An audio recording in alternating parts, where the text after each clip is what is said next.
di kampung nyari duit 1 juta 2 juta itu berbulan-bulan ya. Berbulan-bulan. Terus kerjanya capek di badan itu. Terus kan ada tetanggaku itu kerja ke Korea, terus ada stempel itu kan yang apa, yang tempat kursus katanya gajinya sekian juta, wih menarik banget. Terus tak kali-kali kan, iya. Terus aku merantau ke Bengkulu itu kerja proyek di tempat kakakku. Kerja berapa bulan ya, 6 bulan dapat duit, pokoknya pulang tuh bawa uang 6 juta setengah. Terus dikabarin, Adi ada kursus di Sedayu di kampung aku tuh, bukan pertama. Ya udah, kursus bawa duit 6 juta setengah. Terus pulang itu kursus habis 3 juta. Terus kan sisanya 3 juta setengah. Terus beli TV sama pokoknya beli TV itu habis 2 juta setengah, kan di rumah belum punya TV itu kan. Terus sisa sejuta itu buat keperluan kursus. Jadi kursus itu 4 juta semuanya dari saya, inisiatif saya. Jadi orang tua itu nggak tahu kalau saya mau kursus ke Korea. Tahu sih, tapi kan duitnya dari saya semua. Terus kalau itu ya orang tua banyak bantunya itu waktu ke Jakarta kan bolak-balik, terus minta bantuan sama orang tua 100.000, 200.000 kalau dikumpul-kumpul kan banyak. Terus orang tua kan kalau 100.000 kalau di kampung kan nyari duit 100.000 aja susah banget, ya kan? Terus ya yang paling berkesan kalau ke Korea itu perjalanannya apa ya? Saya ujian 2 kali. Pertama kan kursus cuma tahun berapa itu? 2000 di Sedayu itu 2014. Iya 2014. Kursus cuma 1 bulan mas. Jadi cuma 50 bab 1 bulan, sehari itu 4 bab. Bisa nggak bisa? Harus dilewati. Maksudnya 1 hari 4 bab, 1 hari 4 bab. Jadi ya cuma bisa baca Hangul itu apa? Ya pokoknya cuma tahu Hangul aja. Jadi nggak tahu apa-apa. Jadi nggak ada yang lulus, cuma dari 48, 49 tuh yang lulus 2. Terus habis itu kan kalau saya nggak ke Korea, saya nggak bisa sukses. Aku pikir aku gitu mas. Pikirannya gitu. Makanya harus ke Korea. Gimana pun caranya. Karena mau kuliah juga nggak ada biaya. Terus mikirnya aku ke Korea lah. Siapa tahu menjadi bukan berarti ke Korea terus sukses, bukan. Maksudnya siapa tahu salah satu jalan untuk menuju sukses ke Korea gitu, ke luar negeri gitu. Iya. Langsung berpikir gitu. Jadi kan ya harus itu, aku belajar jadi belajar sendiri. Terus pokoknya dari 50 bab itu saya nggak gimana ya, saya itu kalau menghafal nggak bisa. Semuanya sekarang hafalan, besok hafalan lagi udah lupa. Jadi tak cari gimana selanya saya bisa lulus. Jadi kan itu 50 bab. 1 hari itu target 7 bab selesai, tapi nggak tak hafal. Cuma tak buka, tak baca sehari 7 bab. Jadi 1 minggu itu harus selesai. Gimana pun caranya 1 minggu itu 50 bab selesai. Tak ulang gitu terus sampai orang bilang, kamu mau jadi apa di kalau gitu terus? Jadi gila nanti. Ada yang bilang, temenku tuh bilang gini, kamu itu nggak pernah main sama cewek, main sana lah, jangan belajar terus mau jadi apa. Ya udah, tak simpen, ntar kalau itu kan tahu sendiri kan hasilnya. Ya sekarang ya banyak yang tanya gimana caranya kan. Terus kalau bisa lulus itu gimana? Kalau masalah lulus tuh gimana ya? Ya karena kita belajar terus minta doa sama orang tua, terus saya dari Sedayu nyampe Jakarta itu 2 orang, cuma 2 orang. Perjalanannya ya lumayan, bawa duit berapa, 600.000 waktu ujian. Yang paling berkesan tuh waktu ngurus itu, saya itu ke Jakarta bawa uang 450.000. 450.000. Saya kan punya duit, itu duit aku 200.000, duit kakak aku 250. Kan kakak itu 250, 450.000. Nah, semuanya saya naik travel itu biayanya 250.000 sekali jalan. Sekali jalan. Nah saya kalau bolak-balik berarti 500.000. nggak curang. Terus aku makan apa? Nah, jangan kan makan itu lo kurang. nah, aku terus berpikir, mikir gimana caranya nyampe Jakarta. Terus aku ngeceng tuh mas dari Ngeceng itu apa itu? ya mutus naik Berangkat secara sendiri naik angkutan umum. naik ke angkutan umum, tapi yang mutusan ada yang angkutan umum dari tempat aku terminal Raja Baca sampai Jakarta kan ada, tapi kan mahal, itu sekitar 180-an. Nah Itu mahal ya? Iya, terus aku 180 terus aku ngeteng pun nyampe Jakarta sekitar 105.000 nggak salah.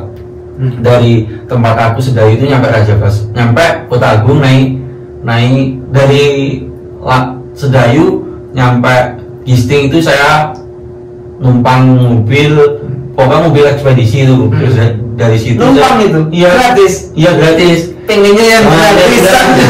Lantar nyampe Jakarta. Aku berangkatnya itu dari tempat aku sore jam 3:30, terus nyampe Gisting itu sore jam 6-an. Terus pokoknya nyampe sana subuh jam 4 pagi, itu jam 5 kalau nggak salah. Saya ke sana tuh belum pernah ke sana mas. Ke sana itu cuma dikasih kertas alamat rambutan yang itu loh Ciracas. Ke Ciracas. Saya Itu mau apa setelah lulus apa? setelah lulus kan ngambil setelah lulus mau tes skill. Waktu perdana tes skill itu. Bukan, tes skill itu kan cuma formalitas. Formalitas. Nah, di situ kan cuma apa ya? Cuma formalitas. Kalau semuanya saya tes skill itu seperti sekarang, mungkin saya nggak lulus. Karena kan saya otodidak. Nyampe situ aku cuma modal PD aja. Modal PD. Yang mau dipelajarin, mau diapa-apain itu nggak tahu. Mau kalau tes skill itu mau ngapain di sana nggak tahu sama sekali. Yang penting PD aja udah ke sana. Tes skillnya dites apa tuh? Ya tes, ditanya balik kiri, balik kanan, terus ngerakit itu kan. Pakai bahasa Korea. Tapi aku ya nggak tahu apa yang dibaca apa. Nyampe situ tuh kan nggak ada kenalan terus. Sendiri tuh? Iya. Nekat bener ya. Tuh nyampe situ ketemu sama temennya, ketemu di situ lah. Terus di situ tanya-tanya, Mbak, ini yang dipelajarin apa? Dikasih tahu. Ternyata itu ada modulnya semuanya. Jadi selama ini belum nggak tahu. Jadi baru tahu ketika dikasih tahu sama teman-teman yang tadi. Yang baru itu ya udah aku pelajarin sedikit ya udah.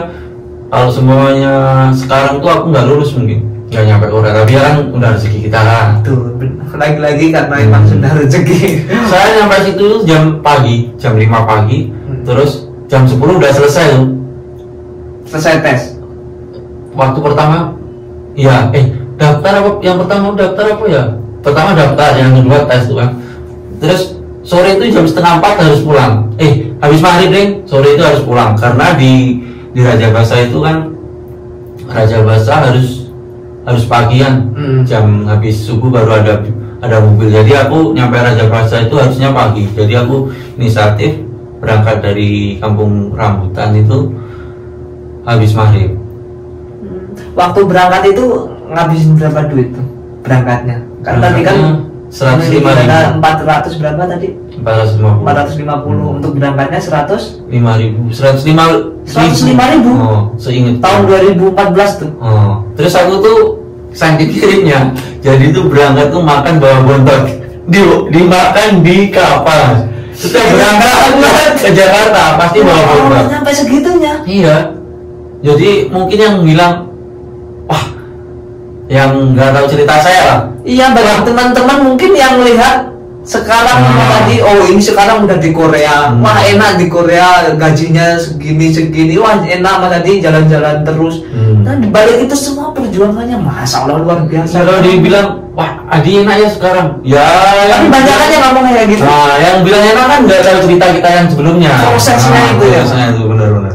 Prosesnya itu, jadi jangan memang kalau teman-teman menilai kita sesuatunya dari apa yang sudah kita gapai, apa yang sudah kita laksanakan hari ini di titik ini, itu yang dia lihat, itu yang dia nilai. Mereka tidak mengerti gimana prosesnya, gimana perjuangannya. Benar-benar. Yang luar biasa itu. Terus nyampe balik itu berarti masih sisa dong? Iya, masih sisa. Terus pokoknya sisa. Saking ngiritnya itu. Saking ngiritnya 100, pokoknya masih sisa. Masih sisa. Lumayan perjalanannya Mas, capek. Itu aku 1 bulan itu sekitar 3 kali kalau 4 kali. Ke Jakarta? Bolak balik. Begitu terus? Iya. Apa namanya, berangkat secara angkutan umum terus balik juga angkutan umum, bontot sendiri juga. Saking yang jualan itu apal sama saya. Yang jualan di Merak, yang sebelah sana itu Merak apa nih? Merak ya, yang seberang Jakarta Merak. Merak itu di situ kan aku kalau mau naik kapal makan dulu kan. Makan dulu di warung itu. Nah, di nasi goreng, nyampe nasi gorengnya itu apal sama saya. Nyampe apal? Oh, nyampe apal. Nyampe apal karena mungkin lupa gambarnya apa gimana ini? Saking bolak-baliknya. Saking bolak-baliknya kirain nggak bayar. Oh ini kemarin ngutang nih belum dibayar.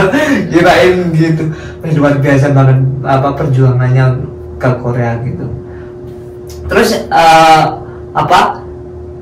kan waktu pertama tes itu kan di Sedayu, daerah waktu ujian belajar. Belajar pertama.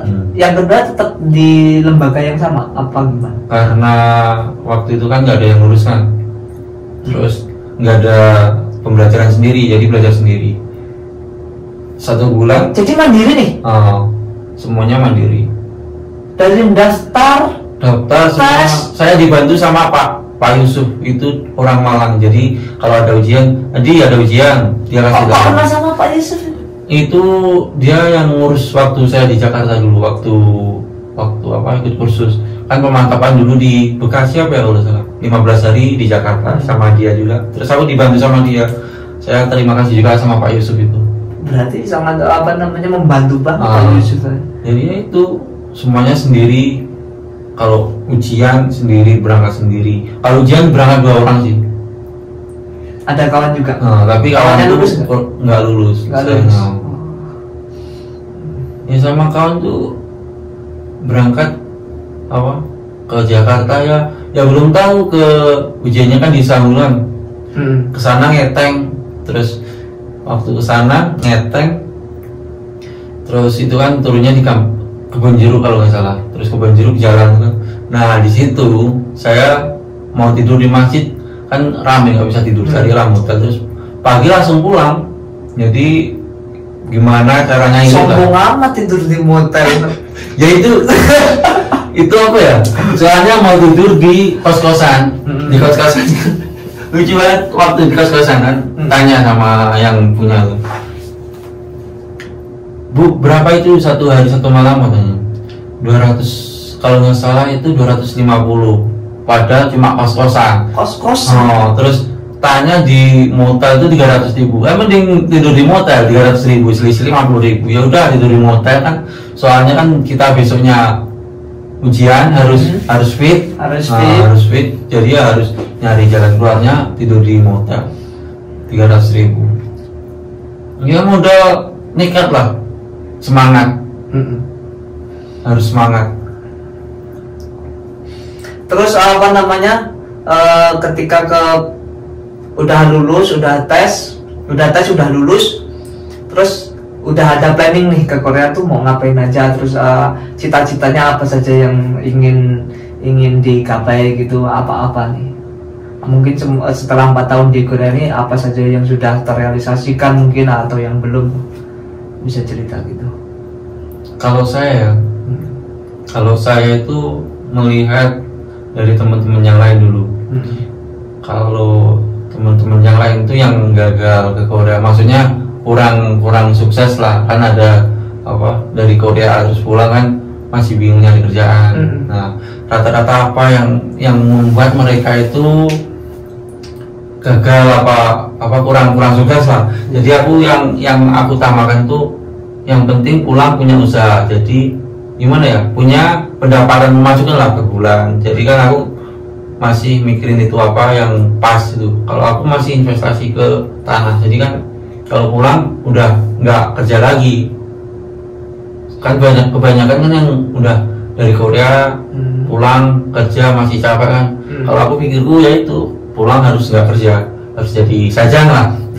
Sajang itu bos. Jadi berpikir kalau di Korea udah di Sipalseki, udah jadi kuli, udah capek, udah di Sipalseki, kok nyampe rumah kok masih tetap Masih usaha, kerja. masih banting tulang. Ya walaupun sih apa namanya nggak berlihat juga di rumah, angkung-angkung kaki badannya gitu, duit moro dewe ngono enggak ya. Bener. Ya Wak, karena gini, kita tidak selamanya kan di Korea. Kita di sini juga ada kontrak. Jadi manfaatkan bener tuh waktu dan apa namanya, kita ambil terus tuh bonnya, kita ambil terus, kita investasikan di entah itu properti, entah itu tanah, entah itu usaha. Kalau bikin usaha digedein, berarti udah diinvestasikan ke tanah nih. Iya, kalau saya ke tanah sih. Boleh dibocorin nggak berapa hektar? Kalau itu rahasia, karena apa ya? Kalau tujuan kita harus, nah nanti kita keluar saya di segini, tapi pulang masih kayak gini kan nggak masuk. Ya maksudnya buat biar memotivasi gitu, nggak mau dibocorin. Kalau saya yang udah pasti 1 hektar ada. Masya Allah, 1 hektar. Tapi 4 tahun loh mas, 4 tahun bayang pun. Ya 1 hektar udah ada. Usaha yang lain mungkin? Kalau saya yang lain, saya belum kepikiran. Jadi kalau usaha saya harus terjun sendiri, harus pulang, harus pengennya terjun sendiri. Kalau dipegang ke orang belum sih. Tapi gini loh bro, kan kalau aku ya karena maaf orang tuanya masih bapaknya. Kalau orang tua saya, ibuku udah nggak ada. Jadi kan, Ibunya udah nggak ada. jadi kan apa ya? Aku dari kecil, aku lahirnya di Bengkulu, terus aku katanya ibuku tuh meninggal aku waktu umur 7 bulan. Jadi belum pernah ibu. Jadi aku tuh apa ya? Jadi aku setelah ibuku meninggal, aku kan dibawa pakjiku ke Lampung. Dari itu aku bisa ziarah ke tempat ibuku itu waktu mau masuk SMA. Iya, waktu mau masuk SMA baru bisa jeng ibu. Baru bisa jenguk ibu, ziarah ibu. Jadi ya itu orang tuaku udah meninggal, terus aku itu padiku. Kalau bapakku kan ya namanya kan orang pasti harus itu kan, bapakku nikah lagi, terus saya jadi kamu tinggal sama Pade, sampai dari kecil sampai sekarang sampai gede itu yang ngurusin Pade. Kalau sekarang tinggal masih sama Pade? Iya, ya sama Pade. Terus ya semuanya diurus sama Wadi, tapi kan saya dari kecil ya manggilnya udah bapak sama ibu. Kalau saya apa ya, taunya ya udah gede. Kalau namanya fotonya aja saya nggak punya nama foto ibuku. Nggak tahu? Ya tahu kan cuma satu, tapi ya nggak jelas lah. Foto tahun berapa? Tahun 95 loh salah. 95. Lahir saya lahir 95. Kalau saya 2 saudara saya sudah nikah. Kakaknya udah nikah? Di Bengkulu sana. Jadi rencananya mau ke Lampung, tinggal di Lampung? Ya, kalau saya tetap di Lampung sih. Jadi habis kontrak tuh kok sisa kontrak berapa tahun sekarang? Kalau sekarang saya tahun depan insya Allah tuh kalau nggak ada halangan bulan 10 udah habis. Udah habis pulang. Rencananya mau balik lagi sini? Kalau dalam hati kecilku udah nggak pengen. Udah nggak pengen. Kalau kahanan? Ya belum tahu, nanti kan lihat kondisi dan keadaan. Tapi bisa reentry kan, maksudnya pabriknya itu bisa? Kalau pabriknya bisa. Udah ada omongan dari sajanya? Iya udah. Diminta, tapi kan kalau saya pengennya masa ya kita kerja terus kan, pengennya nyampe rumah 5 tahun aja cukup. Tapi ya saya belum punya kenalan yang 5 tahun aja cukup. Jadi rata-rata 5 tahun pasti balik lagi. Kalau nggak reentry ikut CPT. Iya kan, udah termasuk saya. Dan saya sendiri tidak. Tapi dulu kan aku berpikirannya kayak kamu tuh mirip loh. Aku dulu berpikiran 5 tahun di Korea itu udah cukup. Udah capek. Aku nggak pengen balik lagi ke sini. Aku juga nggak cuti selama 5 tahun. Jadi pengennya sudah. Tapi kenyataannya aku juga sekarang di sini ngobrol sama kamu di sini. Itu karena ada cita-cita yang belum terselesaikan. Setiap orang-orang juga memiliki rencana sendiri-sendiri, planning sendiri-sendiri. Jadi beda orang beda pendapat. beda juga apa namanya cara menyikapinya. Gitu. Ya sih rata-rata kalau orang yang 5 tahun pasti balik lagi. Belum ada sih kenalan, paling ada cuma 1-2. Udah nyampe rumah pengen balik lagi kan. Kalau menurutmu kenapa kok mereka tuh kok balik lagi itu? Kalau menurutku sih ya, kalau pemandang dari sudut pandangku, mereka itu apa ya? Salah penempatan sih menurutku. Seharusnya kan buka usaha dulu, baru bikin apa. Kalau rata-rata sih dia itu investnya yang barang mati nggak mendapatkan hasil. Jadi Contohnya? Contohnya ya mungkin kalau menurutku sih mungkin kan pandangan orang beda-beda, ada yang harus bikin ini bikin itu. Kalau menurutku sih, kalau aku sendiri saya itu kesini beli yang mendapatkan investasi yang ada hasilnya, ada profitnya, ada income-nya ke aku. Jadi yang janganlah yang beli yang nggak ada income-nya. Kalau saya sih jujur belum punya rumah, jadi saya kesini tuh 5 tahun saya khususkan untuk nyari investasi yang ada income-nya.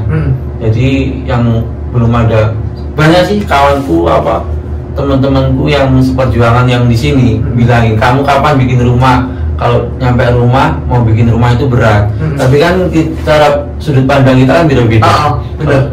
Kalau saya invest tanah dulu, invest tanah yang mendapatkan hasil.